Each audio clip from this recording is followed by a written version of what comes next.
जय हिंद। Welcome to my YouTube channel chemistry classes by Prabhat sir. ये है आपका पार्ट नंबर 4 इनऑर्गेनिक केमिस्ट्री का जो आपका टॉपिक चल रहा है, ठीक, जिसमें आपका आज का जो टॉपिक है ये है atomic and ionic radii. Atomic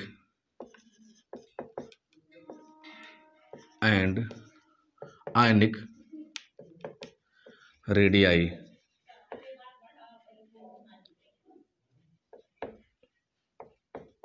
atomic and ionic radii. तो चलिए देखिए, ये जो आपका टॉपिक है बेसिकली थोड़ा लार्ज हो सकता है, इसीलिए इसको हम कई सारे पार्ट में तोड़ के पढ़ेंगे। देखिए, तो सबसे पहले हम देखते हैं कि आपका ये एटॉमिक रेडियाई क्या है। ठीक, सबसे पहले क्या देखते हैं कि आपका एटॉमिक रेडियाई, ठीक, और जिसको आप कहते हैं एटॉमिक रेडियस। ठीक, एटॉमिक रेडियस हिंदी में बोलते हैं आप परमाणु त्रिज्या या परमाणविक त्रिज्या। ठीक, अर्थात परमाणु की त्रिज्या। हिंदी में क्या बोलते हैं? परमाणु की त्रिज्या, यानी परमाणु त्रिज्या, ये आप इसको हिंदी में बोलते हैं।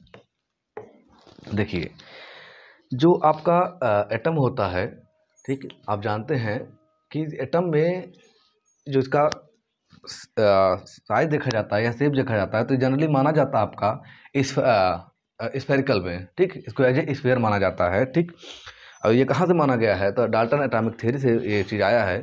लेकिन हमको मेनली ये सब नहीं देखना है डाल्टन एटॉमिक थ्योरी क्या है, बस हमको ये समझना है कि जो एटम है उस एटम का रेडियस क्या है। ठीक, उस एटम का रेडियस क्या है। देखिए, जनरली आप क्या समझते हैं कि जो रेडियस यानी कि जिसको आप त्रिज्या कहते हैं, ये किसी भी गोले का, मान लीजिए आपका कोई गोला है, स्फीयर है, ठीक, इस स्फीयर के जो व्यास होता है, व्यास मतलब डायमीटर, जैसे देखिए व्यास बोलते हैं आप इसको, या तो बोलते हैं डायमीटर, डायमीटर। ठीक, इसका आधा होता है, अर्थात डायमीटर का जो आधा होता है उसे आप क्या बोलते हैं? रेडियस। अर्थात आप लिख सकते हैं कि रेडियस होता है जो इक्वल टू डायमीटर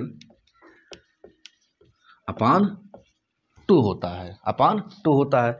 फिर आपको समझना है कि डायमीटर क्या होता है। तो देखिए, जो कोई भी लाइन, यानी कि कोई एक सिंपल सी जो आपकी लाइन है, जो किसी भी स्फीयर के 2 एंड को मिलाती हो, लेकिन वह पास करती हो कहाँ से? विद द सेंटर या थ्रू द सेंटर। ठीक, अर्थात कोई भी आपकी लाइन, ठीक, या इमेजिनरी लाइन कह सकते हैं आप, जो इसके सेंटर से पास करती हो और 2 एंड को आपस में मिलाती हो, उसे आप क्या कहते हैं? डायमीटर। तो ये हो गया आपका डायमीटर। ठीक, ये आपका हो गया डायमीटर, जिसको रिप्रेजेंट करते हैं आप डी से। ठीक, और फिर हम देखते हैं इसका रेडियस क्या होगा। तो इसका जस्ट आधा, मतलब यहाँ से लेकर जो यहाँ तक का डिस्टेंस होता है उसको आप बोलते हैं रेडियस, यानी कि ये जो डिस्टेंस है इतना, ठीक, ये जो डिस्टेंस है इतना, इसे आप बोलते हैं रेडियस। और ये जो टोटल डिस्टेंस है, ठीक, यहाँ से लेकर यहाँ तक का, इसको आप बोलते हैं डायमीटर। ठीक, अब देखिए, चूँकि हम बात कर रहे हैं एटम की, तो एटम को एज ए कंसीडर किया जाता है। ठीक, यानी एटम क्या है? एक स्फीयर की तरह माना जाता है, एज ए स्फीयर। ठीक, और जानते हैं आप कि atom is the smallest particle of the universe of any matter. किसी भी सबस्टांस का सबसे सूक्ष्म कण कौन होता है? एटम होता है। ठीक, फिर देखिए, अब हम बात करते हैं इसके रेडियस के लिए। तो मेनली जो इसका रेडियस देखा जाता है, ये देखा जाता है कि ये जो आपका एटम है, उस एटम में चूंकि इलेक्ट्रॉन, प्रोटॉन, न्यूट्रॉन पाए जाते हैं, चूंकि प्रोटॉन और न्यूट्रॉन पाए जाते हैं कहाँ पे? उसके न्यूक्लियस में।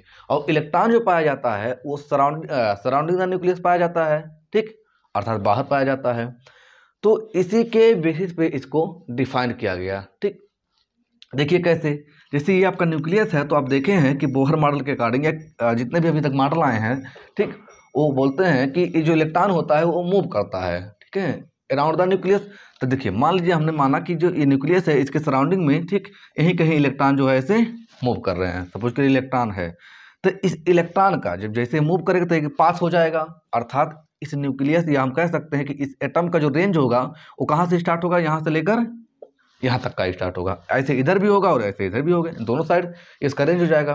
तो देखिए, तब अब जब एटॉमिक जो आपका रेडियस होगा तो देखिए, चूंकि ये न्यूक्लियस और न्यूक्लियस हमेशा कहाँ पाया जाता है, इन बिटवीन, मतलब जो एटम है उसके बीच में, मतलब बीच में किसके, एकदम एटम के।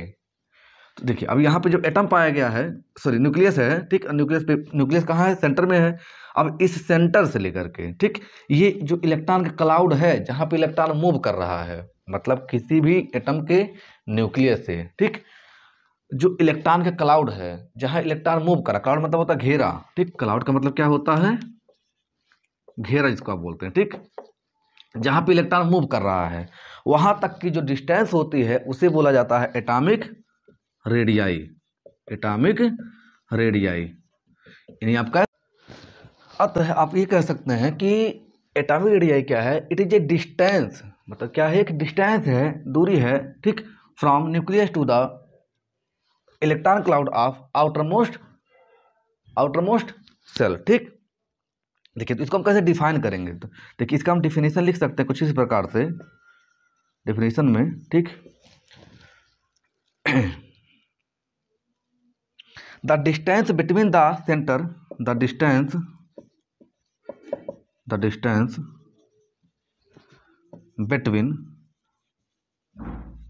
between the center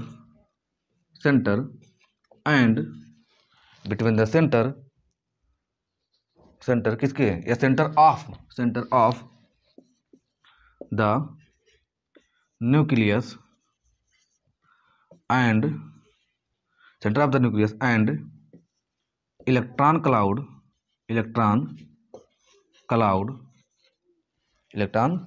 cloud of the outermost cell, electron cloud of the outermost cell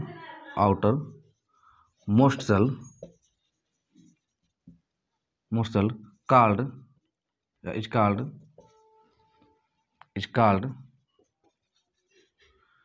radii of the atom, radii of the atom, ठीक। देखिए हमने क्या लिखा है, the distance between the centre of the nucleus and electron cloud of the outermost shell is called radii of the atom, ठीक। तो note कर लीजिए इसको।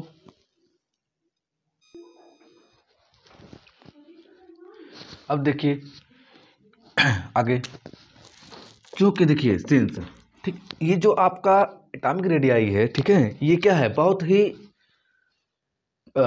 छोटी यूनिट है, ठीक है, बहुत ही सूक्ष्म है, ठीक। Since atomic radii are is very, since atomic radii are very short distance, ठीक, short distance, thus it cannot be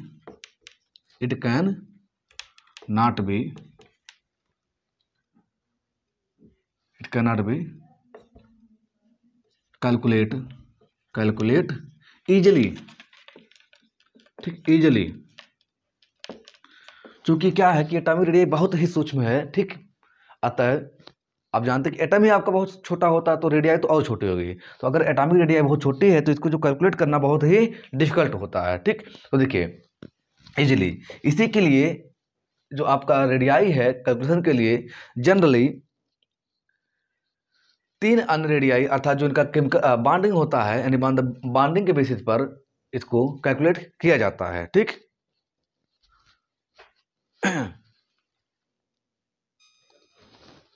ठीक, इजीली। अब देखिए कहें लिखे हमने क्या, it can not be calculate easily because, ठीक।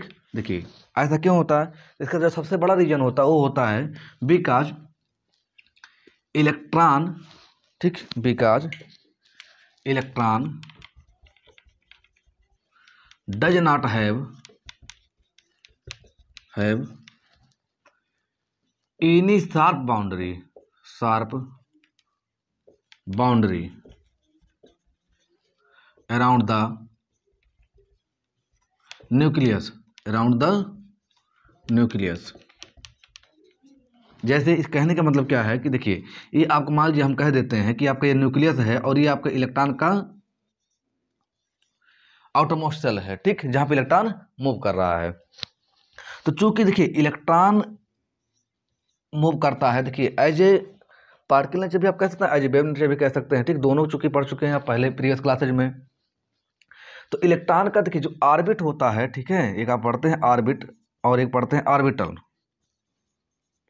तो जो ये ऑर्बिट जो आपका ये इलेक्ट्रॉन होता है, ये एक देखिए कक्षक में यानी कि 3D ऑर्बिटल में मूव करता है, ठीक है, एटॉमिक ऑर्बिटल्स आप पढ़ते हैं। ये होता है कैसा 3D, मतलब ये क्या है कि ऐसे शार्प बाउंड्री में नहीं मूव करता, कैसे सीधे सीधे जाता नहीं, बल्कि ये ऐसे एज ए वेव भी मूव करता है, ठीक। तो अतः इसकी जो बाउंड्री है या जो इसकी एरिया रेंज है, कहाँ मूव कर एग्जैक्टली, ये आप कैलकुलेट नहीं कर पाते या नहीं कैलकुलेट कर सकते हैं। अतः इसको आसानी से कैलकुलेट करना बहुत ही डिफिकल्ट होगा। दस on the basis of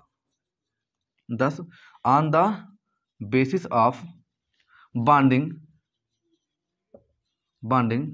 between atoms, ठीक, atomic radii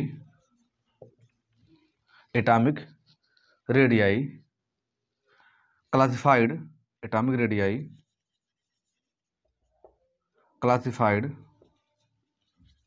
into followings, ठीक।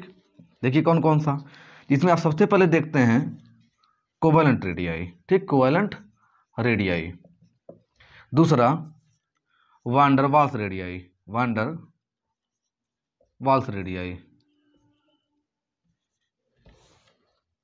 रेडियाई, ठीक। और तीसरा है आपका जो वो है क्रिस्टल ORR मेटालिक रेडियाई, ठीक। अब देखिए, चूंकि देखिए आप एग्जैक्ट अगर पता होता कि इलेक्ट्रॉन यहीं ही मूव कर रहा है तो आप डिस्टेंस निकाल सकते थे, लेकिन चूंकि एग्जैक्ट नहीं पता है कि इलेक्ट्रॉन कहाँ मूव कर रहा है, अतः आप डिस्टेंस ऐसे नहीं निकाल सकते हैं। तो इस एटम का रेडियाई निकालने के लिए हम देखते हैं कि मॉलिक्यूल, अर्थात मॉलिक्यूल के बारे में पता करते हैं। तो देखिए जब मॉलिक्यूल पता करते हैं तो देखिए आप तो समझ गए रेडियाई है आपका, ठीक है, लेकिन जब मॉलिक्यूल इसको हमको कैलकुलेट करना होगा तो with the help of molecule, जैसे एक सेंटर यहाँ होगा, एक सेंटर यहाँ होगा। अब इलेक्ट्रॉन जो कहीं भी मूव कर रहा हो बॉन्डिंग करते समय, ठीक, यही बीच में ही बॉन्डिंग करेगा, मतलब इसका आउटर मोस्ट सेल और इसका आउटर मोस्ट सेल, ठीक, उसका आउटर वैलेंसी इलेक्ट्रॉन, उसका वैलेंसी इलेक्ट्रॉन, वो दोनों आपस में क्या करते हैं, ओवरलैप करते हैं, मिलते हैं, इंटरेक्ट करते हैं, जिससे इनका एटॉमिक ऑर्बिटल्स ओवरलैप करता है। हालांकि इसको हम अलग से पढ़ा देंगे कभी किसी टॉपिक में, ठीक। तो ये जब आपस में ओवरलैप करेंगे कौन, एटॉमिक ऑर्बिटल, तो इनके बीच बॉन्ड बनेगा। अब यहाँ से हम कैलकुलेट करते हैं, ठीक, अर्थात एटॉमिक रेडियाई कैलकुलेट करने के लिए हम मॉलिक्यूल की सहायता लेते हैं, क्योंकि एटॉमिक रेडियाई बहुत ही सूक्ष्म है, यानी बहुत ही छोटी है, ठीक। और जो हमारा प्रोसेस है कैलकुलेट करने का या इसको और अच्छे समझने का, ठीक, उसके लिए हम समझेंगे ये 3 रेडियाई, ठीक, कोवेलेंट रेडियाई, वान डर वाल्स रेडियाई और क्रिस्टल अथवा मेटेलिक रेडियाई, ठीक। तब तक के लिए धन्यवाद।